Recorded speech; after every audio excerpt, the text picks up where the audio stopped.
You are listening to the Doc Malik podcast. This show is 100% independent and fully funded by listeners like yourself. So, if you wish to support Ahmed in all that he is doing, then please subscribe to his channel on Spotify or his Substack. Or simply buy him a coffee with a one-off donation, links to which can be found at docmalik.com. Now, let's get on with the show.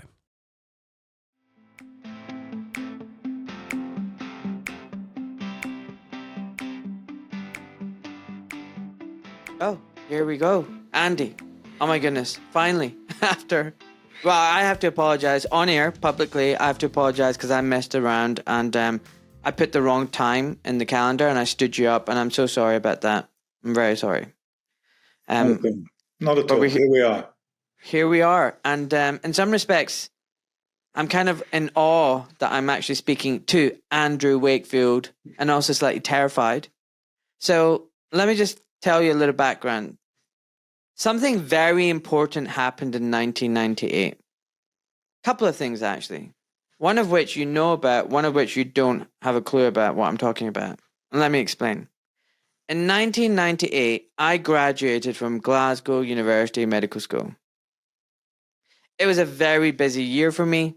I was sitting lots of exams. I was very stressed. I didn't have a freaking clue what was going on in the world around me. However, in the periphery of my awareness, I was aware that there's a boogeyman. There was a boogeyman, and something was going on. And in 1999 and 2000, 2001, 2002, 3, 4, I suddenly started hearing the boogeyman's name. And the boogeyman's name was Andrew Wakefield. I don't really know what the boogeyman had done, but I was aware that this Andrew Wakefield was apparently a doctor. You could just barely call him a doctor. He was apparently a quack. He was dangerous. He was nasty. He was a fraud. And actually, the worst thing you could ever do as a doctor was become an Andrew Wakefield. Even recently, some family members close to me during the COVID years, when I suggested not taking experimental mRNA technology, your name was mentioned in a kind of derogatory, negative, insulting manner. So this boogeyman's name still persists, even now in 2023. And although a lot of young people have no idea who this boogeyman is, the name lingers in the air. The stench of that reputation terrifies people, scares them away. So I also want to apologize on a second note. I apologize for not looking into your story earlier and understanding what the real situation was. Because frankly, I believe I was misled and I was a victim of propaganda and media. So I apologize for that, and I'm trying to set the record straight by giving you the opportunity to please explain what happened to you. And let's start, if you don't mind, going back to 1998, where the paper was published. And I hate to say this, but as an orthopedic foot and ankle surgeon, this sounds like a bloody fucking boring paper. Iliolymphoid nodular hyperplasia, non-specific colitis, and pervasive developmental disorder in children. Published February 1998. You're the lead first author. I mean, that basically, look, I'm a dumb orthopod, okay, so forgive me about that. I know you're a clever medic, but this basically suggests something going wrong in the gut, children having tummy problems, and they also have some kind of developmental delay. And basically, you're looking into that. I'm going to hand it over to you now. Okay. Take over, Andy. Thank you. That is correct. Yes. Let me, to put the paper in context, let me take you back to when it began. And that was in late May 1995, when I was at the Royal Free Hospital School of Medicine as a consultant there, as an academic gastroenterologist working on inflammatory bowel disease. And mothers called me. Started with a mother, very intelligent woman called Rosemary Keswick. And Rosemary Keswick called me and said that my child was developing perfectly normally. He had speech and language interaction with his brother. I had no concerns about him. He had an MMR vaccine. He regressed almost immediately and was ultimately diagnosed with autism. I said, I'm terribly sorry, you must have the wrong number. I'm a gastroenterologist. I know nothing about autism at all. At that time, at medical school, we weren't even taught about it. It was so unusual, so rare, 1 in 10,000 kids. And she said, no, doctor, the reason I'm calling you is my child has terrible gastrointestinal problems, diarrhea, wasting, failure to thrive. He's in pain. I know he's in pain because I'm his mother. He can't speak anymore. He's lost the ability to communicate, but I know instinctively that he's in pain. And when I've told this to doctors, to nurses, they've dismissed it. They've said, your child has autism, get over it, put him in a home, have another child. It was bizarre, completely If that child did not have autism, then they would have been investigated for possible inflammatory bowel disease. But they were being actively discriminated against because they had autism. And so she said to me, Dr. Wakefield, there is an epidemic of this particular type of autism, regressive autism. Historically, children were apparently born with autism. They didn't regress, but now we were seeing normal development. Something happened. Children don't suddenly lose all their speech, language, behaviors, interactions, socialization. That doesn't happen. Something happened to these children, and they ended up with a diagnosis of autism. And so, as you know, the first rule of clinical medicine is to listen to the patient, because therein lies the clue to the origin of their problem. And so I've listened to thousands of mothers, and I've come to trust that adage more than anything else in the world. Listen to the mother of these children and you will get the truth. And so I put together a team of top researchers, the world's leading pediatric gastroenterologist, John Walker-Smith, his team of pediatric gastroenterologists, pathologists, psychiatrists, neurologists, and we decided to investigate these children. It was the only ethical and proper thing that we could do. And lo and behold, the mothers were right. When we scoped them, when they had a colonoscopy, an upper endoscopy, they had inflammatory bowel disease. It was mild. It wasn't as severe as Crohn's disease. It was unusual. It had certain features that made it unusual. And that was fascinating. And what was even more interesting is that when we put these children on treatment, a standard medication you would give for Crohn's disease, ulcerative colitis, for example, then not only did their gastrointestinal problems resolve, their autism got better. It was much more than just the child feeling better because they're out of pain. They actually started using words that they had not used for 5 years. They started laughing and engaging, and their socialization came back. And that was the beginning of a fascinating journey. How did you reverse it? Just remind me again. I got distracted by that noise. If you've got your phone on, can you... We put them on a drug. Sorry? If your phone is on, can you turn it off for me, please? My phone? Yeah, there was a very loud noise that went bing. Oh, okay. I don't know what that noise was. Oh, yeah, I'm sorry. That was a notification for a... Yeah, that was a notification for a text. I don't know how to turn that off. Oh, okay. Anyway, let's hope it won't very happen loud. again. If it does, yes. was it? I'm sorry. So tell me about the drug. How did you reverse the autism? Well, we didn't. Yes, to an extent it was reversed. It wasn't cured in any way, but it certainly improved. And that was using a 5-aminosalicylate or a 4-aminosalicylate, drugs like Pentasa. So that kind of standard anti-inflammatory medication that you give for inflammatory bowel disease. We didn't use steroids at the time because we felt these children, their immune systems were potentially compromised already. The other thing that we found to be very, very effective was, and this was an insight provided by the parents, to put them on a gluten and casein-free diet. So wheat and dairy-free diet. And that had a dramatic impact as well. So that was fascinating. And what it was is a very important clue to there was some gut-brain interaction operating here. Something happening in the gut was affecting the brain, or the other way round. We didn't know which at the time, but there was a gut-brain interaction, and certainly that amelioration of the inflammation in the gut could lead to cognitive and developmental improvements. It was a fascinating moment, but we thought, well, that didn't happen. Being academic, we thought that didn't happen. That was anecdotal. Let's do it again. By the time I left the Royal Free, we'd done it 183 times.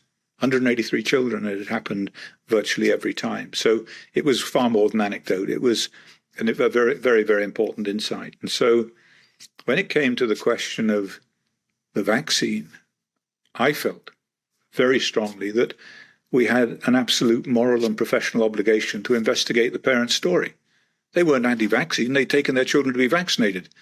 They'd done what the doctor told them to do, and this is what they believed the consequence was. And so we had to look at that. And I remember at that point, my pediatric colleagues came to me and said, Andy, we are pediatricians. We cannot be seen to question the safety of MMR vaccine. Now, that made me angry, I've got to tell you, because that's not a medical standpoint. That's not an ethical, tenable medical standpoint. That's not a scientific perspective. That's what will my colleagues think of me down at the Royal College if I start to question vaccine safety. It was about their status and their respectability. And I that made me cross. And the dean of the medical school, Harry Zuckerman, said to me, if you continue this vaccine safety research, it won't be good for your career. It was a direct threat. There was no ambiguity about where that was coming from. And in that, I guess he was right. Anyway, I did pursue it. I felt very strongly that we had to investigate it because everything I'd learned about autism to that point, I'd learned from parents. Nothing from my colleagues in pediatric psychiatry, child psychiatry, nothing at all. They'd said that it begins at birth. There's no such thing as regression. There's no such thing as bowel disease in children with autism. Diet doesn't make any difference. All of this was absolutely wrong, including the contention that there's no increase in the incidence of autism. There was a dramatic increase in the incidence of autism. But it was because they're thinking what seemed to be, my dear boy, because we are so clever and because we know so much about this disorder, if there had been this problem in the past, we would have noticed it. Well, they didn't. Yeah. They were completely wrong. And the parents were right. And so it reinforced that fundamental rule of clinical medical practice that you listen, you pay attention. And that's what I did. And so at that stage, the pushback started to come. And it's important to characterize it. We live in the post-COVID world now. We're all aware, even those who are switched off are aware of the cancel culture, of what happens to doctors who step out of line, who criticize the orthodoxy, that criticize the narrative put out by the mainstream media and the pharmaceutical companies and the government. It's commonplace, but bear in mind at that time, and this is not, I feel sorry for Andy Wakefield's story, it's just an historical matter of fact, is that at the time, there was me on one side, and on the other side, there was the Department of Health, the British government, the drug companies that made the vaccines, the Centers for Disease Control and Prevention, the FDA, the American Academy of Pediatrics, the World Health Organization, UNICEF, Bill Gates. That was it.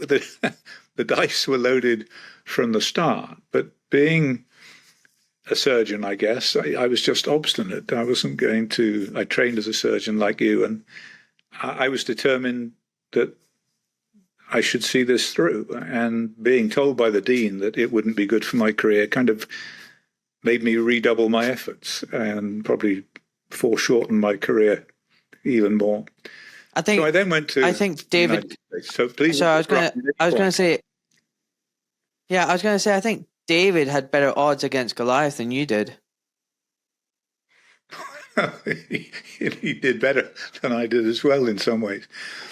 But so I came to the States and I carried on the work we set up. I came to America because there's a wonderful sort of philanthropic arrangement here with tax breaks for people donating to private medical research. And so I was able to come to Texas and set up a center for autism care and research and education, the three combined into one under one roof. And it was wonderful. We were seeing a lot of children and helping. And colleagues from the United States, Dr. Arthur Krigsman, pediatric gastroenterologist, he joined the team and he was outstanding. And then they decided that they were going to have to put an end to this. And so it was, let's get his license removed. And at that time, what happened was that James Murdoch, Rupert Murdoch's son, was put onto the board of GlaxoSmithKline as a non-executive director, and his role was to protect GlaxoSmithKline's reputation. They were the biggest manufacturer of MMR in Europe, and his job was to protect their reputation in the media, and therefore to come after me and remove me from the scene. And so that's what happened. And they came after me, and I was presented with 28 pages of allegations about the investigation of these children, how it was abusive, how I'd done colonoscopies on them without any training or permission, without being a pediatrician. I'd made clinical decisions about their treatment. I'd done none of that. We had the best pediatric gastroenterologist in the world, Professor John Walker Smith, making all of those clinical decisions. Their case was so riddled with flaws that Brian Deere had contrived, the journalist working for the Sunday Times, for News International. And so it went on. And I was hauled in front of the General Medical Council, our licensing body, as you know, with John Walker Smith and with Dr. Simon Murch, his second in command in the Department of Pediatric Gastroenterology, an outstanding doctor. And we were found guilty. And the judgment was in before we even started. I remember Kieran Coonan, my counsel, saying to me after the case was done and before the judgment has been rendered, there is no way they can find you guilty on the basis of the evidence as presented. I was found guilty on every single charge. The case then for Professor Walker Smith went to appeal. I appealed, but my lawyers told me it would cost me £500,000 to pay for that appeal, and I had nothing at that stage, so I had to withdraw my appeal. Professor Walker Smith took his case to the High Court, the first time this had ever been put before a proper judiciary, and the judge absolutely demolished the General Medical Council. He called it a disgrace. He said they were not fit to judge evidence and that this should never happen again. And Professor Walker Smith was immediately reinstated. So it really came down when we got discovery on this, that the British government, David Salisbury amongst them, the head of the vaccine program in the government, had been putting huge pressure on the General Medical Council to find us guilty, to prosecute us harder. And so the fix was in from the very beginning. They wanted to protect the vaccine program, and they were going to destroy anyone who got in the way. And they were going to create a lesson for everybody. If you get involved in this kind of work, this is what's going to happen to you. And so, the work continued. I refused to quit, and then I was accused of fraud. They had to then accuse me of fraud. And can I just stop you there? Can I just stop you there? Can we go back a bit, please? Please. So, Andrew, I just want to go back to your actual paper. This very technical paper, the ileolymphoid nodular. I mean, my understanding is, looking at your actual statement, I mean, you were actually, it wasn't even that controversial, your findings, as far as I'm concerned. I mean, you are a consultant from the Royal Free Hospital. For those who don't know, that's a very prestigious hospital in North London. It's very difficult to get a consultant job in that hospital. It's prime estate in Hampstead, great area for private practice, wonderful teaching hospital. In those days, I think there was a medical school attached to it as well. So you weren't some hillbilly consultant in the middle of nowhere. You're in central London in one of the most prestigious hospitals, surrounded by very, very, credentialed doctors and colleagues. But your paper your paper, I mean, looking at it, I mean, you didn't even come out with anything really shockingly, controversial. You basically said, and it was published in the Lancet, very prestigious scientific paper, premier scientific journal. They don't just publish things from the Sun or the Daily Record or the Daily Mail. I mean, it has to go for a peer review process. So that if they published it, they must have thought the paper was solid. And my understanding is that you said, we're not telling people to stop taking the vaccines, but we should just apply a precautionary principle. And instead of having the combined MMR, you should go back to having single jabs. So if, as someone who's been accused of being anti-vaxxer, you're a really shit anti-vaxxer, Buster, because you didn't even tell people to stop taking vaccines. You're telling people just to stop taking one combined shot and take 3 shots. I mean, that's the shittiest, anti-vax I've ever heard of. So, I mean, so you did that, which isn't, that controversial. And in the published paper, I just want to clarify, you actually stated, we did not prove an association between measles, mumps, and rubella vaccine and the syndrome described. Virological studies are underway that may help to resolve this issue. So it sounds like you guys were seeing hundreds of patients. You didn't understand what was going on. Something strange was happening. You did a study. You looked at 12 kids. You did biopsies, and you found something was happening in the gut. And it was related to this regressive form of autism where you've got normal kids who then develop autism, which is strange. And because you just said, hey, on the safe side, let's go back to 3 shots while we investigate what's happening, this shitstorm fell on top of you. Can I just confirm? Is that in essence what happened?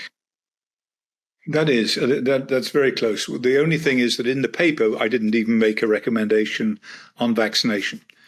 That came about because the dean of the medical school, Zuckerman, wanted to hold a press briefing to announce the discovery of this new syndrome. And we said, okay. And I said, look, I'm going to write a letter. I wrote a letter to all of my colleagues, including Zuckerman, beforehand, a very considered letter. I'd now studied all of the pre-licensing safety studies of measles-containing vaccines, including MMR. And they were appalling, absolutely appalling. I thought I must be doing these people a disservice. There must have been some study that was halfway decent. And there wasn't. And I wrote a 250-page report for my own edification on this subject. I then wrote to my colleagues and said, we have this press briefing coming up. Here is my position. I will continue to strongly endorse the use of the single vaccines, but having done this analysis, I can no longer support the use of the combined MMR vaccine. There appeared to be problems with that were not evident with the single vaccines. That may be part of what we're looking at, and so I sent that to my colleagues. So the dean of the medical school now had, before the press briefing, my position. I said, if I am asked at any press briefing about this, this is what I will say. So he had 3 options. He could either ban me from the press briefing. If the question were to come up, as it was very likely to do, what should parents do next as far as vaccination goes, he could direct the question to someone else. Or he could take the third option, and that was to give me the question, and that's the option he chose. So he knew. He knew exactly what I was going to say, and I suspect he kind of led me into that. I was kind of set up. But there we are. And I said exactly as I said I would say, and that is that I recommend that parents continue to vaccinate, but use the single vaccines, because we did not have any reports in those 183 children that we'd seen of regression following a single vaccine. That's not quite true. One child from the Far East had received the single vaccine at 6 months and then boosted at 1 year, a very unusual vaccination schedule, and he'd regressed with the single vaccine. But for all others, it was the MMR. So it was from that it hit the fan, if you like. Yeah, well, well, thanks for that clarification. And again, I would say to all those people who called you an anti-vaxxer, I mean, that you're a really crap anti-vaxxer, because it doesn't sound like you were recommending people not to take the vaccine. So, can I just ask about the press conference, Andy? Um, I've been involved in research. We don't have press conferences. I mean, I know it's just freaking orthopedics and stupid hip implants and God knows what. What the hell was why was there a press conference for this? How did it get to a point where, you've done this research and suddenly the press were involved? Talk me through what happened, because that's very unusual. It's not like we have breaking research and then suddenly the press are interested. Why was it in this case the press got involved and you were giving a press statement, and that just seems bizarre. I've never heard of this before. Yes, Ari Zuckerman was very keen to promote the medical school in the media, and that would tend to attract attention and attract research funding. And so that was his strategy, to use the media to communicate important messages. A number of people do it. American universities are particularly fond of this approach because it does exactly that. It gets attention for novel observations. And so it wasn't terribly surprising, but it was unusual. And I was quite happy not to have any part of it, but he wanted me there, and that's how it played out. Okay, so let's move on then. So, yeah, like you said, I think shit did hit the fan big time, and despite being a really crappy anti-vaxxer, I mean, I think that's when the term was born, and that's this is where anyone who questioned vaccines was demonized. I mean, I have an issue with vaccines being the sacred cow. I should do a disclaimer, Andy. My niece, after her childhood shots, developed autism. She was a healthy infant, very smart, bright-eyed, button-eyed, engaged with us. She came home and she was a different person. I cried. I knew there was something wrong with my niece. I didn't have children at the time. She was a beautiful girl. And she suddenly became dull, not responsive, didn't follow her fingers, didn't follow her gaze. Something incredible happened overnight, just suddenly. And it timed with her vaccinations. And I always thought about it, like, what happened? And she had reflux issues and GI upset issues. And she was diagnosed with problems with reflux, and she was given a medication on top of that. I think it was potentially all linked. And she does still have autism to this day. So moving on, what's incredible was, your career was threatened. This new professor of medicine, Mark Pepys, took over the Royal Free. He said, "You no longer form any part of my plans for the future of this department." I find that incredible. You basically got hounded out of the country for simply doing some research that wasn't fitting with the narrative. You dared to question. And if you think about it, what's ironic is you were simply speaking up for patient safety. That's what you're really guilty of. You're guilty of being concerned for the well-being of children and taking the precautionary principle. And for that, you got into big time trouble. And I just wanted to make that clear, because you said you moved to America. I think you resigned, didn't you, in December, in December 2001. Is that correct? That's right. So Mark Pepys was, as you say, the new professor of medicine. Unbeknown to me at the time, Mark Pepys had a major financial deal going on with GlaxoSmithKline. I think it was a drug called Pentraxin that he was involved in. So there was some relationship there. I'm not casting aspersions on that, but Dr. Mark Pepys then, in the meeting I had with him, asked me who I was working with around the world. And one of the people I was working with was Dr. Michael Oldstone at the Scripps Clinic in San Diego, California.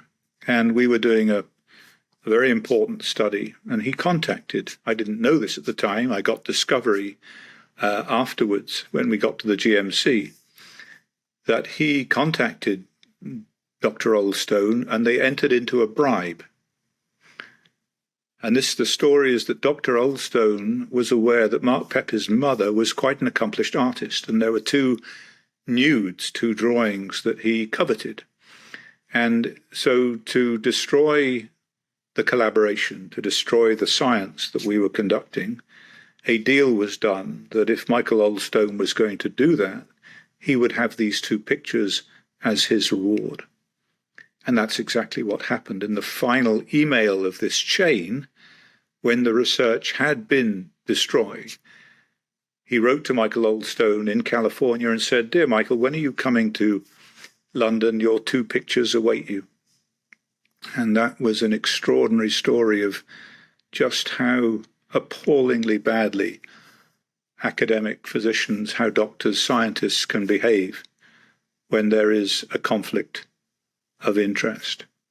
And so that really was the end of some very, very important research, which could have provided some extremely useful insights into what was going on with these tragically damaged children. But Mark Peppers saw fit to put an end to that. And these are the kind of people with whom we're dealing, I'm afraid. Unbelievable. So can I just break down from 1998, when you did that infamous press conference and your statement, to 2001, when Pepys is telling you you've got no place in the department? What was happening in that time frame? Were you carrying on with your work? Were you left hindered? I was carrying on with the work. Was there any problems? I was carrying on with the work. The work was going very well. We planned some clinical trials to try and help these children and to demonstrate positive improvement in a randomized control trial. And so, and that was not signed off. None of that work was signed off by the department. And so I realized, even though I had a tenured position, that I was going to be making coffee for the rest of the department, that I could have a position there in name alone, and that I could do no other useful work. And so I realized that even though I could have stayed there until retirement, I would never have been able to do the work that might provide answers for these families, for these children. And so that's why I decided to come to America, which is where I am now. When you say it wasn't signed off, what do you mean by that? You're trying to do research. You want to see patients, collect them. When you have a research for people to understand, project, why was it not? Yeah, why was it not signed off? Just explain to me, please. For a research project, when you write a research grant project, a proposal, before it can go to the funding body, it needs to be signed off by the head of department. And in this case, the head of department was Mark Peppers, and he would not sign off on our grants. For one reason or another. Did he give you any reasons? Him, he wouldn't. Did he give any explanations? He gave us a number of reasons which really were insubstantial, but enough in his own mind to justify not signing off. And we didn't have just a for clarification. Relation. Yeah, GlaxoSmithKline was one of the ones making the MMR vaccines, or not? Correct, yes. They were the biggest manufacturer of MMR in Europe. Okay, so there might be a conflict of interest there. Interesting. So you're out in the States. You've moved your family, big upheaval. I've got kids, and if I said to my wife, right, we're off to Florida or Texas, she'd be like, you're going on your own. How did it work out for you? I mean, was it a bit difficult trying to convince your wife to go out? That's because what my wife said as well. I don't think my wife would be happy. What did your wife say? That's what my wife said that as well. She said, you can go on your own, and if you can prove to me that you can make it work over there, then we'll come and join you. And so I had no other way of earning a living or feeding the family. So that was the only option. So I came over for 3 years. And I have to say, my wife, we're no longer married, but she was a wonderful woman. Absolutely. She was incredibly supportive throughout. Never once questioned. She was a physician. She trained in the same medical school. We were in the same year together at St. Mary's.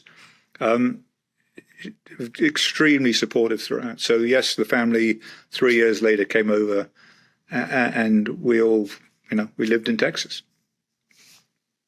Wow. So wow. Yeah. I mean, honestly, it would go down like a lead balloon if I said, "Hey, baby, we're off to the States." She would literally be like, "There's a suitcase. Off you go. Good luck. Well done."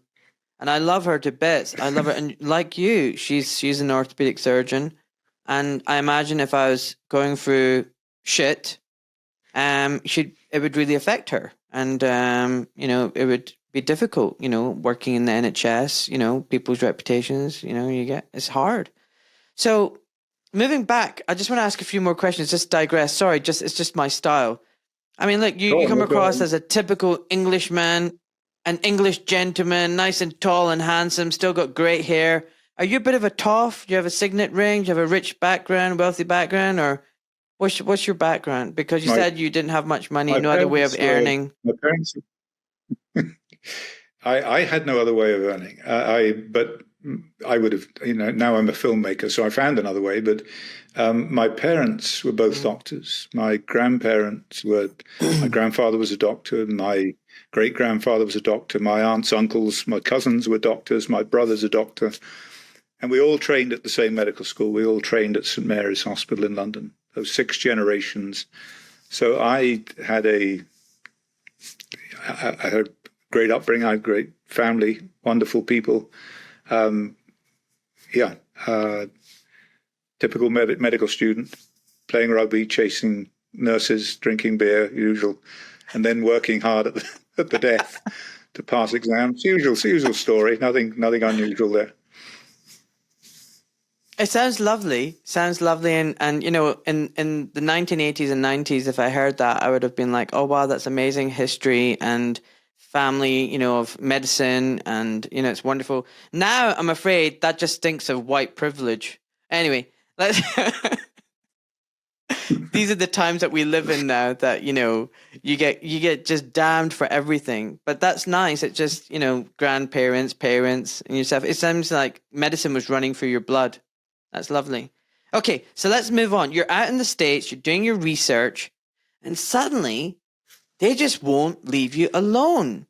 After that press conference, this chap, Brian Deere, publishes from the Sunday Times, publishes an article, and he comes out with quite a big claim. He claims that you and your team were being paid by lawyers to gather evidence supporting the family's injury claims against the 3 MMR manufacturers. What was that all about? Was that just a hit piece? What's the truth behind that? The thing about what he wrote was there's just enough truth to make it plausible. His allegation against me is that the Lancet paper had been funded by lawyers seeking to make a case against the vaccine manufacturers. And so a sort of defective product litigation. The lawyers had contacted me and said, we'd like you to work as an expert for us. And I said, well, let's take it one step at a time. They said, what would you do? What study would you do to determine whether MMR vaccine does cause this disease? And I said, well, the first step, based upon our knowledge of measles, would be to look for residues of measles in the diseased intestinal tissue. And I said, that's a study we're doing. And they funded that study. I received no funding. I received nothing from them at all and did not start being an expert for them at the time. But that was nothing to do with the Lancet paper. Deere's allegations is that the lawyers had funded the Lancet paper and that was not disclosed. It was made abundantly clear to him and to everyone else that that was not the case. The Lancet paper was a case series. It was funded, if anybody, by the National Health Service. These were just clinical reports on what we found in these children undergoing necessary clinical investigations. And so the premise was wrong from the very start, but that didn't stop. That never stopped Brian Deere. As far as he was concerned, he was right. And he has that sort of psychopathology that allows him to pursue that idea relentlessly, and anyone who denies it is a liar. So That was the truth. Yes, I did go on to act as an expert for these children in the litigation because I believed, I mean, a lot of doctors do this on both sides of the equation, for the pharmaceutical companies or for the children.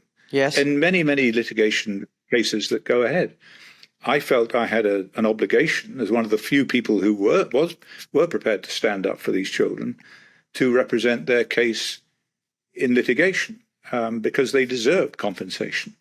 And I was paid as an expert accordingly, which was declared, and that was standard practice for doctors. So there was nothing nefarious about this, but it was turned into something dark. No, I get that. Like, I like full disclosure. I've acted as a medical expert on several occasions, and I've written reports. I've never been to court yet, but I've provided medical records for the court, defendants and claimants, and basically it's about time. I see the patient, or I go through medical records, and then I build a law firm according to the time that I've spent producing these reports. It's not done for free. For God's sake, the lawyers are making tons of money out of it. I'm an expert. My opinion doesn't come for free, frankly, and I can be sued for my opinion. So there are costs involved. So I don't think there is anything nefarious or dodgy about you taking money for being an expert. But what you're telling me is that this chap, Brian Deere, was trying to smear you and was conflating and confusing your work during the medical expert report for one case with the Lancet paper, which is not true. Am I right with that? That's correct. Mm-hmm. Okay, so moving on. I hope you don't mind me doing it like this, by the way. But moving on. Do it any way you want. I just want to ask you. So, thanks. So, my wife, I love my wife. She states that one of the problems with the Lancet paper was it was a very poorly designed study. It was just a case series. And that's what she remembers it being. That's why it was very faulty. What would you say to that? What would be your comeback to that? There were no faults with it at all. It was exactly as your wife. It wasn't a poorly designed study. It was an observational report of this. This is what the parents told us. This is what we found on clinical investigation. We could draw no conclusions. We could come to no conclusions about causation. All we could say at the end is this generates a number of hypotheses which deserve to be tested in proper controlled clinical trials. That was all. It was. If you remember, it's rather like the classical description of Crohn's disease in 13 children or 13 individuals, or the description of AIDS in one individual. This anecdotal reporting is the beginning of human disease discovery. It's right or it's wrong, but you report your observations in the hope that they will generate sufficient interest to lead to hypothesis testing studies. And that's what they did. And by the time I left the Royal Free, I think we published nearly 19 papers doing exactly that, doing controlled analyses of, for example, the bowel biopsies versus Crohn's disease versus colitis versus food intolerances to see whether they were the same or whether they were different. That is just the way in which medical discovery is conducted. So no, it wasn't a badly designed study. It wasn't, in many terms, a study at all. It was a case series of an early report on children presenting with a unique pattern of signs and symptoms that merited publication in their own right. So, for example, in today's terms, it would be like stating, hey, we're seeing unusual adverse effects following the COVID so-called vaccines. This is slightly unusual and raises concern. We need further studies to look into this. You're not drawing any conclusions. Exactly. You're simply stating you're observing something happening, and this is deserving of further studies. I don't see anything wrong with that. Exactly. Okay, after Brian Deere's article, you were apparently asked, and your colleagues were asked to retract the interpretation that the MMR caused autism. even though you had never made it. You've made it clear today so many times that you never made it. It was actually the media who made it. Who actually asked you and your colleagues to retract that interpretation? Richard Horton, the editor of the Lancet, and he was under huge pressure from Elsevier, and I think there were, commercial pressures on him to act, to have this paper withdrawn. He was under threat of losing his job. And he asked us to retract, as you point out, the interpretation that MMR vaccine caused this syndrome. And my colleagues signed up to it. 3 of us refused. We said, hang on, how can you retract an interpretation that was never made? That's just posturing. That's just self-protecting. That's not science. We're not doing it. No, thank you. So why did your other colleagues sign it? Were they just spineless? Scared? What was wrong with them? I think, I don't know. I think that they were frightened. Yes, they were. They realized that they were under great threat. They were being linked to vaccine safety research that they perhaps hadn't wanted to get into in the first place. And they were looking for a way out. And this was their way out. So basically, on one side, you had some frightened little doctors, and there's 3 of you who had integrity and spine and morals and said, no, we're not going to retract something we never said. And surely by retracting it, you're almost admitting to the guilt.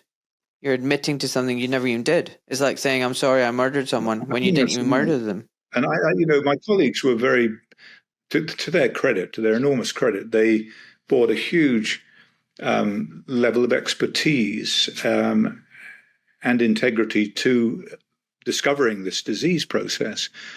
But they backed away on this issue and later recanted. Later Professor Walker-Smith wrote to the Department of Health saying it is difficult to perceive from these children's history what else it could be other than the MMR vaccine that's causing this. So, there was a correction of that position somewhat later on. So just to clarify, Elsevier or whatever is the big publisher, and it's massive international global company. It publishes a huge number of medical journals. So you're saying that they were putting on some pressure on the editor of the Lancet. So much for so-called independent scientific research process. Okay, moving on. The study was withdrawn despite this retraction. Isn't that anti-scientific? Well, it was withdrawn later because Brian Deere went on. Because the work continued, he had to go one step further, and that was to accuse me of scientific fraud. The whole thing was made up. And he prevailed upon the editor of the British Medical Journal to publish that story. It was a very interesting story. It was absolute nonsense, absolute garbage. There was not a word of fraud in the whole thing, and we proved that time and time again. Hi, me again. You're listening to the Doc Malik podcast. This show is 100% independent and fully funded by listeners like yourself. So if you wish to support Ahmed in all that he is doing, then please subscribe to his channel on Spotify or on his Substack, or simply buy him a coffee with one of the donation links which can be found at docmalik.com. Now, let's get back to the show. Eventually, I decided that I was going to have to litigate. We were going to have to correct this situation and sue Brian Deere and the British Medical Journal for defamation. At that time, I was in Texas, which is where I was damaged by this. My reputation was damaged, so we sued them in the state of Texas. Now, we were entitled in law to do that because the BMJ sells its wares to medical schools in Texas, Baylor and Houston, for example. So it profits from the state of Texas, and we have a long-arm statute in Texas that allows us to litigate in defamation against people who do that. So we had a case, and it was a very, very interesting moment I just want to share with you. And that is that in law in America, you get to depose people. We don't do it in the UK. And that means you get to interview them in person before going to court. so you can ask them questions and ascertain facts and look at documents. So my lawyers and Deere and the BMJ's lawyers came from Texas to the UK to depose both Brian Deere and the deputy editor of the BMJ, Jane Smith. Jane Smith's job was to take what Deere had written and to cross-check it with the 6 million word transcript of the General Medical Council proceedings. That was her job, to validate what Deere had said in his allegations against the written record from the GMC, because that's what they claimed to be relying on. They claimed time and again that that's what they were relying on. They boasted about using the 6 million word transcript of the GMC. Then it came to Jane Smith being deposed. And my lawyer said to her, "Were you aware that these are adversarial proceedings and Dr. Wakefield presented his case in response to the allegations?" And she said no. In other words, at that time, I had given the longest deposition in the history of the General Medical Council, second only to Professor Walker-Smith. And she did not know that I had even testified, let alone fact-checked what he'd said against my responses. So he said to her, "Were you aware that Professor Walker-Smith has testified in his defense?" She said, "I'm not sure, maybe." She did not know. Their whole case fell apart in a moment. There had been no cross-checking of the facts at all, only going to what Brian Deere had led them by the nose to. At that point in the proceedings, their lawyer from Texas stood up and walked out of the room. They had lied to him. You never lie to your lawyer. Golden rule. You never lie to your lawyer. He got up and he walked out of the room. And he called Brian Deere, and this must have happened because of subsequent events, and he will have said, "Our case, your case, Mr. Deere, has just fallen apart because you lied to us. And so you are either going to produce an amended affidavit without mention of the General Medical Council proceedings, or this case is going nowhere right now." And so that's the next thing we got, was an amended affidavit from Brian Deere, which had barely a mention of the GMC and relied upon some minor facts. The whole case had fallen apart. They were going to lose. And at that point, we were denied jurisdiction on this case in Texas. That had never happened before. We had the right to take this to court in Texas. Someone very high up did not want that case to go forward, and we were denied jurisdiction by the appeal court in Texas. Oh, wow. That's justice for you. Justice belongs to those who can afford it. This sounds like something out of a movie. Well, it This is has incredible. actually been optioned. But yeah, Okay. so that's what happened. Well, the BMJ didn't really let go of you. I mean, Dr. Fiona Godley, editor-in-chief in 2012, wrote an article, "The BMJ declares MMR study, inverted commas, an elaborate fraud, close comma, and autism claims likened to Piltdown Man hoax." So she's now mentioned fraud and a hoax. I mean, they're really going for you. The MMR scare was based not on bad science, but on deliberate fraud, and clear evidence of falsification of data should now close the door on this damaging vaccine scare.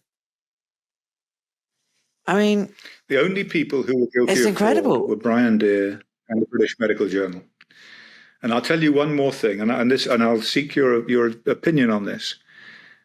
On the first page of the BMJ's paper, it said, "This study, this report was externally peer reviewed."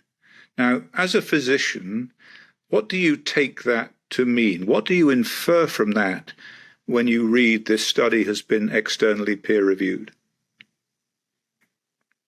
The paper's gone out anonymously to several different consultants and different teams anywhere in the world, anywhere in the country, who basically review articles.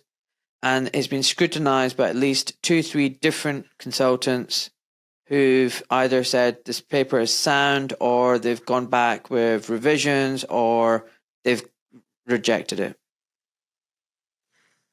That's right. And it's done in order to give reassurance to the person reading it that it's been through that process of due diligence. Absolutely Yes.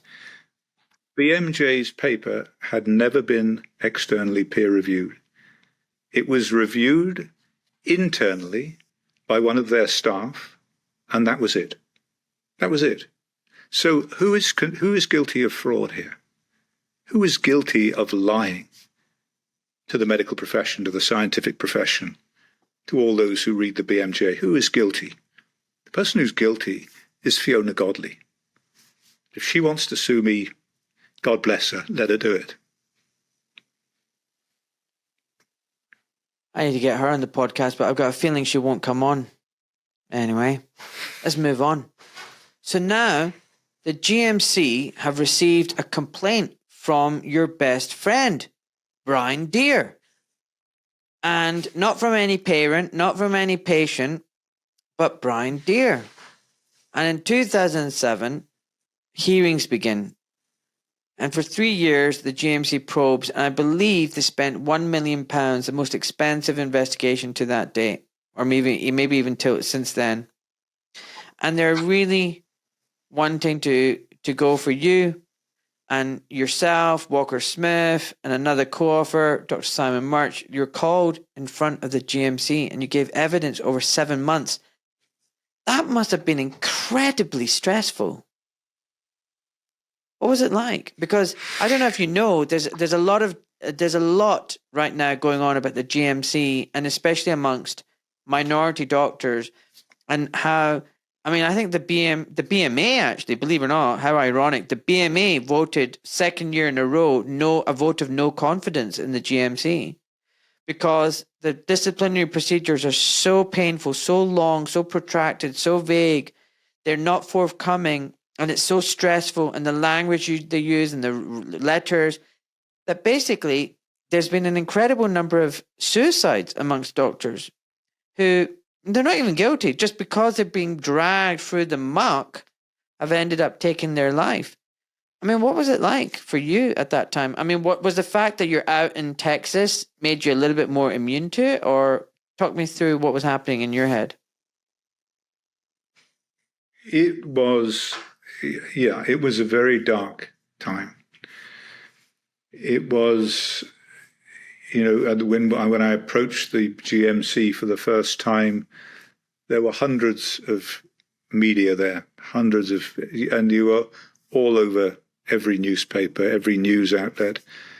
At the same time, there were hundreds of parents there with banners in support of me and my family and what we'd done, and so that was immensely reassuring. But it was tough. We went into it knowing that we had done absolutely nothing wrong.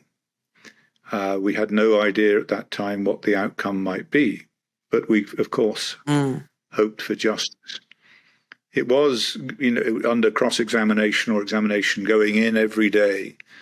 It was rather like walking the Green Mile. It was rather like walking to your summary execution, but time and time again, it was like a Groundhog Day of capital punishment. But it was a tough time. The mind is a wonderful thing because it has the ability to erase these memories, at least the worst of them, to some extent. But it was a dark time. But the value of having those parents there and having those children, the affected children there as well, is that you get to remember what it's really about. And it's not about me. It may be dressed up to make it look like it's about me, but it's in fact about something far more important. And so you get to feeling a little sorry for yourself, and then you see the next child with autism, those standing outside the GMC, for example, and you think, I don't have a problem. Those children have a problem. And it's my job to try and help them with that problem. And so get over yourself, get in there, answer the questions, stand up, dress up, shut up, and keep doing it until it's over. And what was happening with your marriage at this point? Because this would be really stressful for most people, and I can imagine for me and my wife. It was very difficult, but my wife was extraordinarily supportive. I mean, extraordinarily supportive. She never faltered for a moment.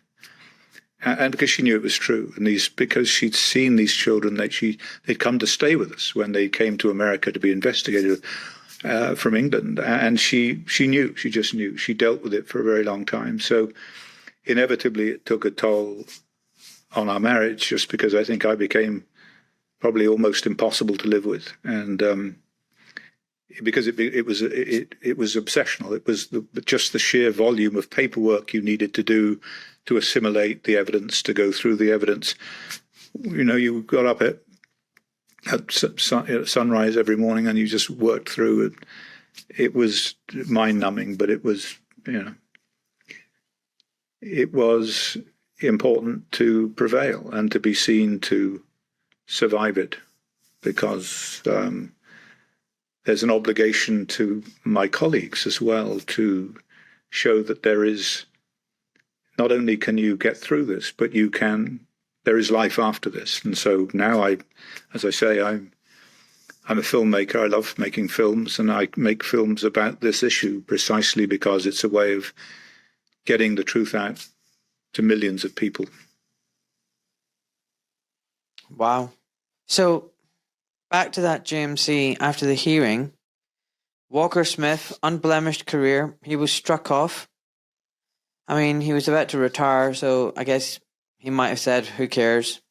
But he went on to appeal because I think he was, upset with the ruling. He thought it was unjust. You were struck off. Why was Dr. Simon Murch cleared? Why was he cleared and you and Walker Smith he was found struck off? He was what was found the difference guilty, between... but the difference was that he, on the advice of his counsel, wrote an apology to the GMC, wrote an apology, I think, stating that he was aware of his wrongdoing and would not make the same errors again. It was wrongdoing in what? There was no wrongdoing. Exactly that. There was no wrongdoing at all. He was forced to confess to a crime he'd never committed in order to continue to feed his family and work at his job that he loved and excelled at. And so he was put in an insidious position that it was very difficult for. Their aim was to get me. That was their aim. And so Walker Smith appealed and went to the High Court, as I said, and was reinstated. I appealed but couldn't afford to continue the appeal, and therefore they got their primary target, and that was Andrew Wakefield. So was it because something about you getting blood samples from a healthy control group and the fact that you just paid some kids money at your son's birthday party? Is that the thing they got you on? That you literally just paid to get some blood? I mean, it wasn't even, it was a control group. It was healthy kids you wanted to get. It was a control group. Yeah. What was so egregiously wrong about that? What's so wrong about paying some kids some money to get some blood? Again, it was the way it was portrayed. So what we had is children with autism in the hospital from whom we'd taken blood samples to look at their antibodies to measles virus. And what we needed was a control group of healthy children who were the same age to do the same. And so I said, right, let's take my children. It's fully informed parental consent. We said at the birthday party, many of the parents who were there and were doctors themselves, we said, right, we got fully informed consent, which is the basis of ethical clinical practice. The ethical research practice was fully informed parental and child consent. And at the end of the party, they got a £5 bonus for being kind enough to give us a blood sample. And it was as simple as that. Those children were not under the regulation of the Ethics Committee of the Royal Free Hospital. They were not patients of the Royal Free Hospital, so there was no need to apply to the Ethics Committee for approval to take these studies. But that was nonetheless the case that was made by the GMC and on which I was found guilty. So that was it. That was it. The fact that you took blood That was it. from healthy kids and being a really nice dad, you gave £5 to all these kids at a birthday party. And their parents were there at the party That's and it. they agreed and they signed a consent form and that was it. You know what, can I be honest with you? If I was at that birthday party and I was you, I probably wouldn't even had a consent form. And I wouldn't even have paid them. I think you're much better than me. You actually had a But you're written from Glasgow. consent form and you paid them £5. Yeah, I'm from Glasgow. I'm tight. There's no way I would have given £5. I mean, maybe 50 pence, but £5? You must be mad. Definitely deserve to be struck off for that, you silly one. Bloody hell. Oh my God. You can make this stuff up. You can make this up. And then, you know, they come round, all these derogatory terms are being labelled at you. People are talking about you houses of common.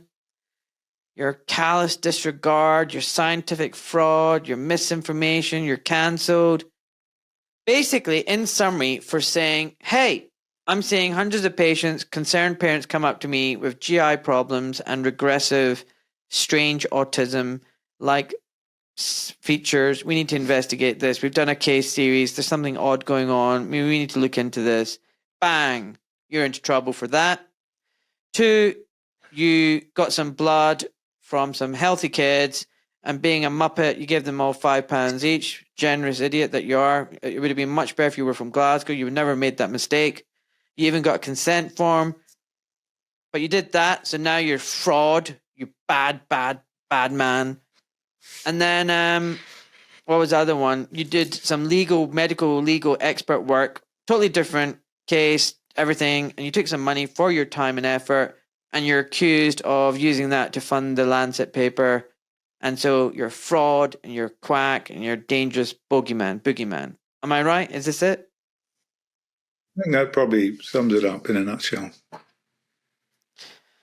I'm quite good at summing things up in a nutshell. It helps being a really simple guy. I just like keeping things really, really simple. So when I was growing up as a kid in the 80s in poor old Drummoyne, I don't remember seeing any kids with autism. There was no one in my class or my year with autism. Now, every other family I meet seems to have some kid with autism and an allergy and intolerance. I mean, it's a lot. I mean, I don't know what the numbers are now. 1 in 30, 1 in 50. And the thing I keep hearing people say is to justify it, oh, we're better at diagnosing it. I'm sorry, I call that bullshit. Bullshit. What's the evidence now? Looking back, what has happened? What are the figures? And what is going on with this autism business? The numbers, I think, if people in Belfast collect these numbers religiously and shown dramatic increase. So it's 1 in 20 something children now in Belfast. And if you look at the United States of America, the numbers are very similar. It's been going up dramatically and continuously. Autism is not a difficult diagnosis to make. The grade of autism or the precise nature of the autism requires some finesse. But when we were at the Royal Free, the cleaning woman in the clinic used to diagnose the children with autism. Okay, so the idea that this is just better diagnosis is hubris, absolute nonsense. The best, as you know, as a physician, the best diagnosticians in the history of medicine didn't come from this century or the last century, but the century before, from the Salpêtrière in Paris, Jean-Martin Charcot, Gilles de la Tourette, Babinski, people like this, who were outstanding at describing clinical disease. They couldn't treat it. They didn't have any effective treatments really, but they were outstanding clinicians. And had autism existed, they would have jumped on it and they would have described it precisely. It didn't exist. There were maybe one or two sporadic cases that were associated with maternal rubella infection or cytomegalovirus, but it was vanishingly rare. And now it's dramatically common. And trying to normalize the numbers of autism, trying to normalize autism is a real perversion of the truth and just delaying the horrendous consequences, both for families, the children themselves, and the economy.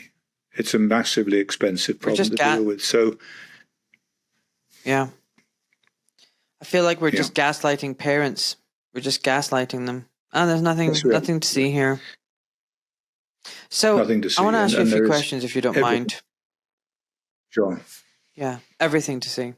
So, looking back at what you went through and what happened to your career, demolished, this up and coming bright kid and young consultant, hopefully going to become a professor and do all this trailblazing research.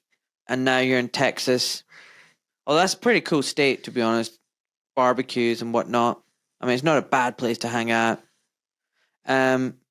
Although you guys need to sort out your obesity epidemic. I mean, Jesus. I mean, it's just crazy. I mean, it's a major problem out there. Would you do anything differently? If you could go back to your younger self, would you whisper something in your ear and tell you, no, do something different? Or would you have done the exact same thing all over again? It's an interesting question. I think, you make the decisions you make at the time based upon your experience and the facts that you have to hand. I think, broadly speaking, I would have taken exactly the same approach. I might have modified the way in which I've done certain things. But hindsight really isn't terribly helpful. I think my regrets, if I have any, are related to the time spent away from my family. The fact that, there was an impact on my marriage, despite my wife being throughout just extraordinarily supportive. And I would have loved to have seen more of my children. It's time that you can't get back. There are moments that you can't retrieve. There is no archive that holds those tangible interactions, those times together. But I hope they will in time come to see that I've tried, however modestly, to make the world a safer place for their children and for themselves. And it's so and my job now is to continue making films that bring people's attention to what's going on, to what's been going on, to the iniquity and to the I'm going to ask you about your films in a second. Yeah, I'm going to ask you about your films in a second. Next question, Andrew. What do you think of the medical profession? What do you think of your colleagues? What do you think of the doctors out there? Medicine has been taken over here by commercial interests, by the hospitals, by managed healthcare, by the insurance companies, and worst of all, by the drug companies. So doctors now, for the most part, and there are good doctors, I'm sure, but doctors, for the most part now, have become people who sign scripts, who sign prescription pads, and get bonuses for administering expensive pharmaceuticals. It's tragic, and people say to me, do you want to go back into medicine? Would you go back if you had the chance? The answer is no. No, it's I love medicine, don't get me wrong, but I was trained, probably like you, in a form of medicine that put the patient first above all other considerations. And that is not what happens anymore. And so I don't want to be part of the problem. I want to be part of the solution. I share your thoughts on that. I'll be honest with you, I'm quite ashamed now of my profession. I'm not ashamed of being a doctor and a surgeon. I'm trying to practice as ethically as I can. I often say to people, my patients in particular, I'm an ethical surgeon and a really shit businessman. For a full-time private surgeon, I'm really doing not very well. Driving a banged up second-hand Citroen. But that's because I treat my patients not because of any monetary gain, but what's ethically right and how I would treat my own family. But I can't say that for most of my colleagues. And most of them are too worried about paying their bills, keeping their head down. And if they're not indoctrinated, they're captured. And they're not really practicing medicine as it should be, in my opinion. And I think it's a really sad state of affairs. This most trusted and noble of professions, it's been degraded. It's been brought down so badly. That's my take. And I'm sure there's a lot of people who disagree and call me a quack. They can call me a quack. I don't give a shit. Moving on. So you said during that 1998 paper, you should not take the MMR. You should take the single shots. Like I said, you're a really shit anti-vaxxer at that time. Has your view changed over the years on vaccines? What's your current views on vaccines? This is your time to tell people how much you love vaccines and everyone should get boosted 5, 6, 7 times. Have the 100 shots as a kid. I mean, is that how you believe, or do you think there's a role to play, or is it just all nonsense? Tell me what you think. My position is this, and the only honest way to reply to this is to say, if I had a child today, if I had a baby today, what would I allow that child to have? What vaccines would I allow that child to have? The answer is none. None at all. And the reason for saying that is that, as you know, the standard for safety and efficacy, but safety in particular in pharmaceuticals, as it should apply to vaccines, is a large, long-term, randomized controlled clinical trial, comparing those receiving the vaccine versus placebo, a sugar pill or distilled water. That has never been done for any of the vaccines on the childhood schedule. It has never been done. And therefore, the baseline yardstick for safety is not there. And therefore, it is impossible, honestly, for anyone to say that a vaccine is safe, because none have been proven to be safe. That is a fact.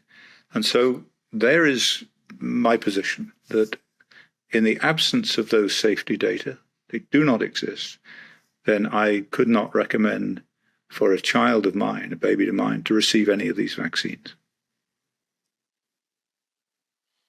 Now, specifically Andrew, with respect to the MMR. Sorry, go on. I was going to say, Go ahead. Sorry. the COVID years were disastrous in many respects. They ruined economies, they ruined families, relationships, small businesses. I think it destroyed our trust in so many institutions. But in some respects, I think the authorities and Big Pharma overplayed their hand, and many people are now questioning what's going on, particularly now that many harms are coming out. And it's funny, the one profession you would think that would be looking after patients' interests and safeguarding them, standing up and upholding medical ethics, there's pin drop silence. You can see the dust bowls passing by. But people aren't stupid. Like those parents that came up to you, they know. People aren't stupid, and people are seeing harms done. And I think doctors have written their own tombstone because they've enabled everything. They've let it all happen. They didn't push back about the lockdowns, the mandates, the experimental jabs. And now when harms are being done, they stay quiet. I had a consultant neurologist in the private clinic whose clinics are bursting now. I'm slightly jealous. Bursting with patients. And I said, well, how's it going? He went, manic, crazy. Never seen so much weird and wonderful stuff. And I said, what's driving it? And in hushed tones in this quiet room, we were just He was leaving the clinic consultation room and I was going to start my clinic. He goes, the vaccines. And I said, what are you doing about it? Telling people not to get any more.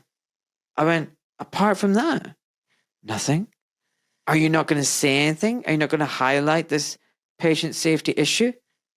And he looked at me and laughed and went, no, and walked out the room. And this isn't just the one time I've had a consultant or a doctor say this to me.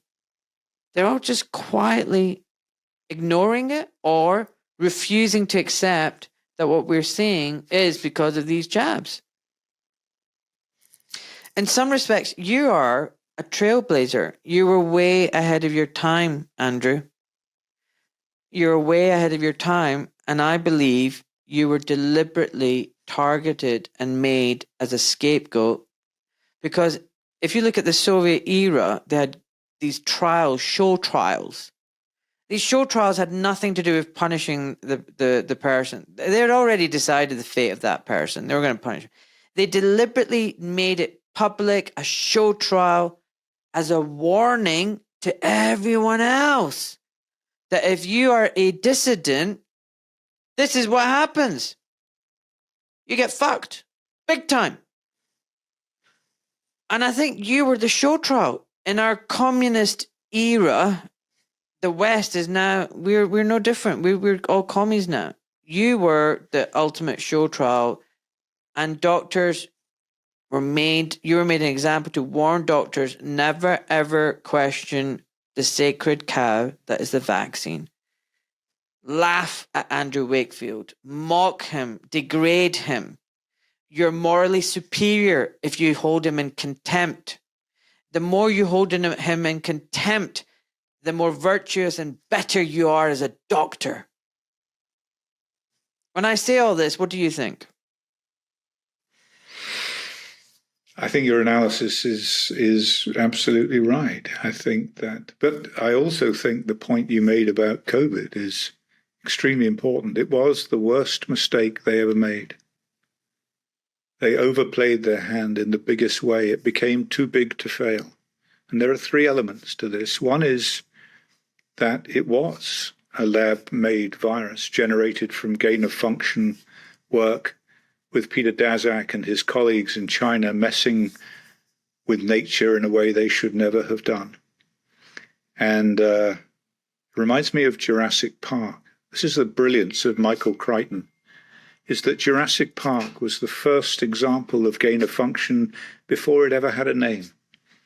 And I don't know whether you remember, but it's, they took dinosaur DNA from mosquitoes embedded in amber, and they reconstructed the DNA of the dinosaur, but they had to use frog DNA to mend the bits where they didn't have DNA. And the huge mistake made by the scientists is they had forgotten that those frogs could change gender. So when he said, what are you breeding there? Looking at the hatching egg, he said a velociraptor, the equivalent of SARS-CoV-2, a velociraptor, a killer. He says, you must be crazy. He said, no, they're all female. They can't reproduce in the wild. And Jeff Goldblum, the chaos theory mathematician, said, you don't understand.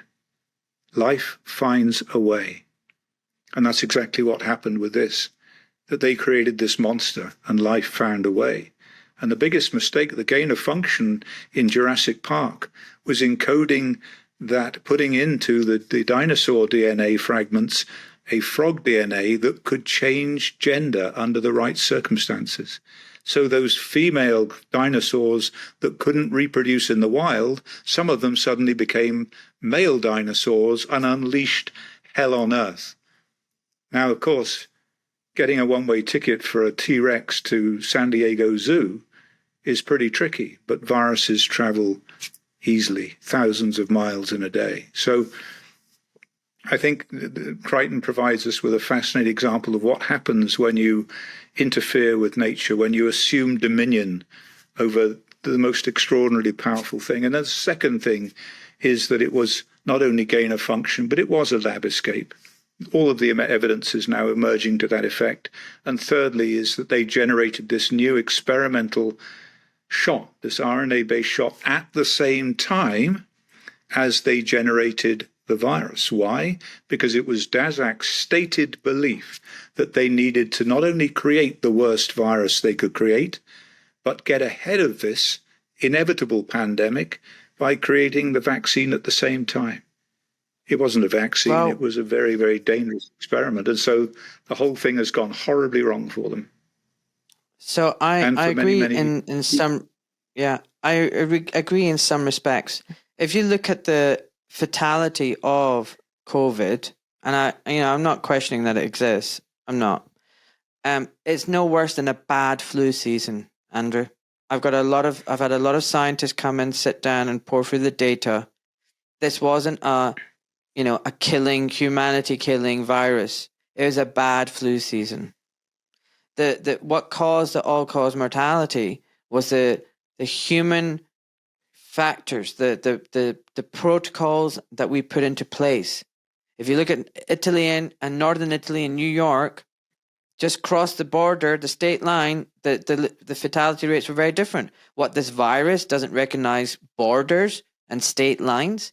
No, it was about whether patients were denied early treatment or antibiotics, or whether they're intubated straight away, or they're given remdesivir, or they were given midazolam and opiates in care homes. So we did see an increase in all-cause death, a subtle small one, nothing compared to 21, 22, 23 when the vaccine came out.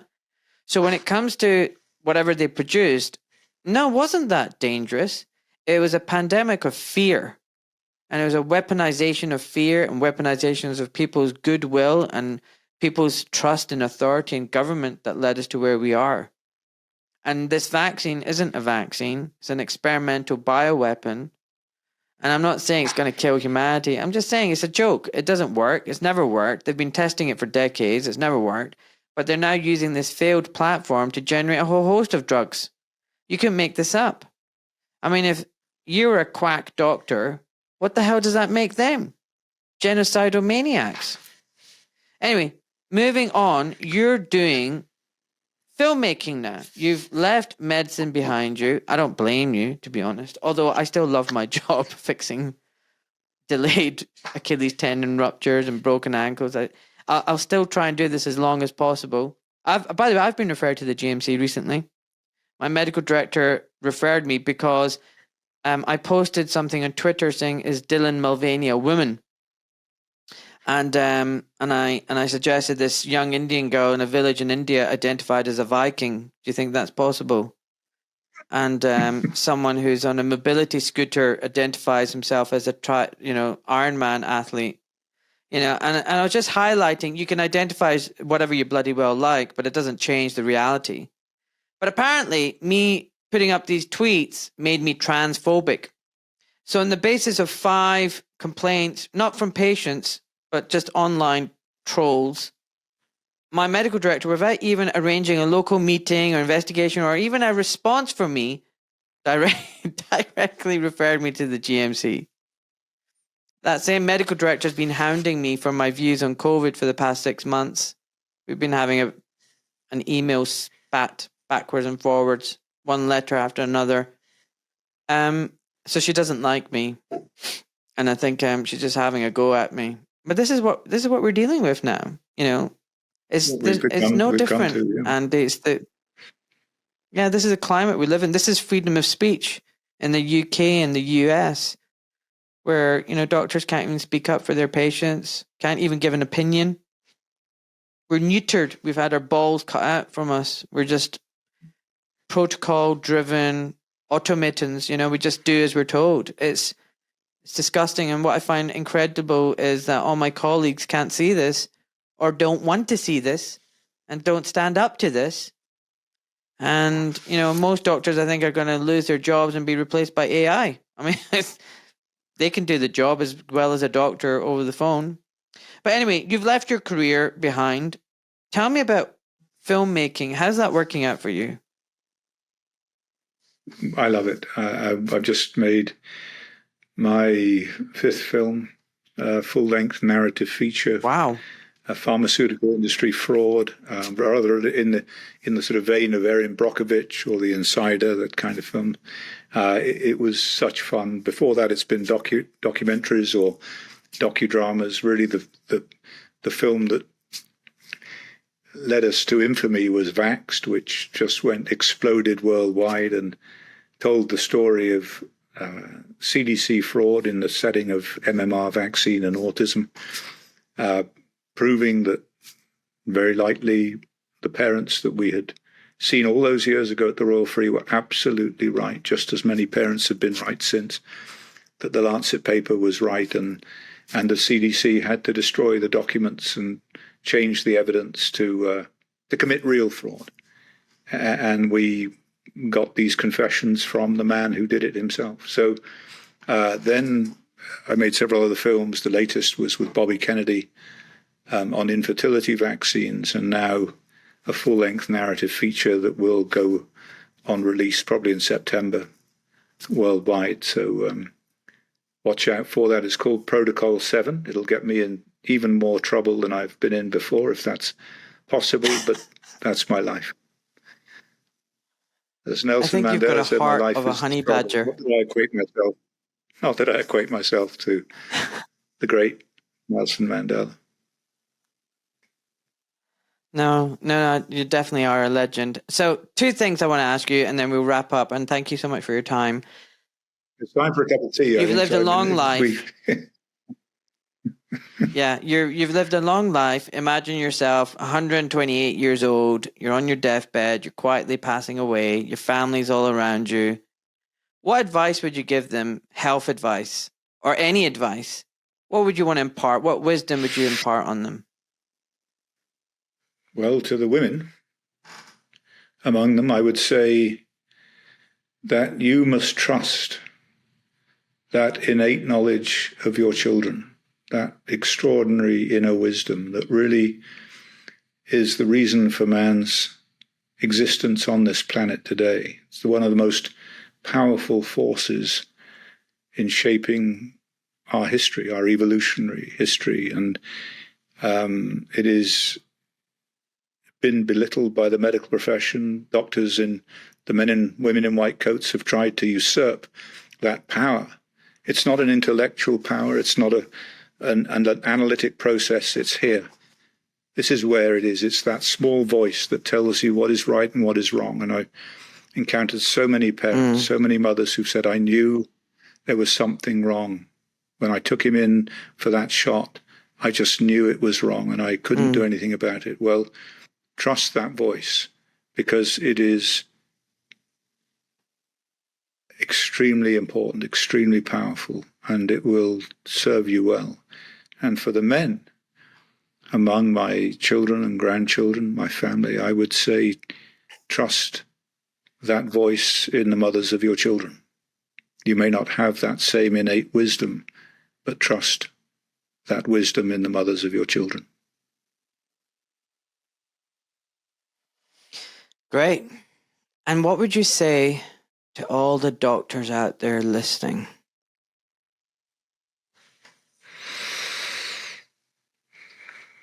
Could do better, I think. I'm not sure that I really have a message for them, but I would encourage them to go back to the roots of their training and to learn once again to listen to their patients.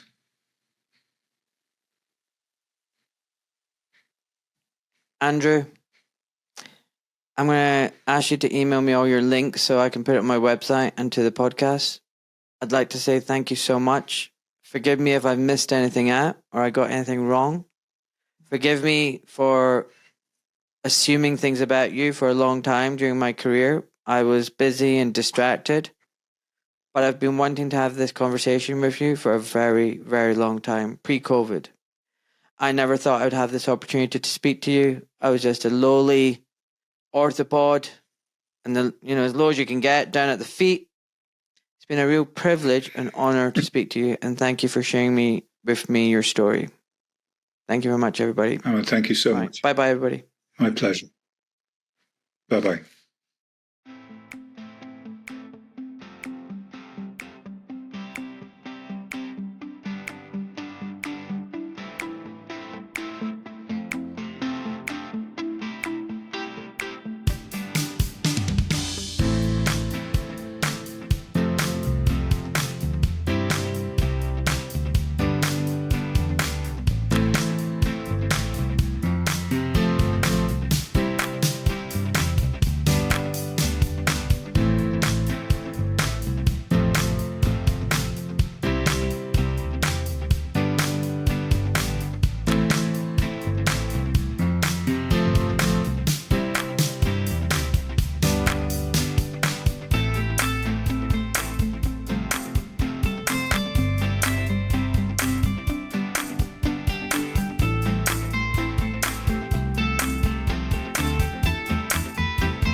I, Ahmed Malik, am a private civilian protected by the Geneva Convention. My Substack, social media posts, and podcasts are my personal experiences, observations, and opinions. This information is for educational purposes only. Although I am a doctor, I am not your doctor, and I am not providing medical or legal advice to you or to the wider public. I am not licensed or registered with the GMC or any other licensing board. The responsibility for the interpretation, due diligence, and use of the information from my Substack and my podcast lies with you, the viewer and or listener. Please do your research and use your discernment. It is not my intention to harass, intimidate, offend, defame, conspire, blackmail, coerce, or cause anxiety, alarm, or distress to any man or woman, and the information presented here is done so with peaceful and honourable intentions. Enjoy, folks.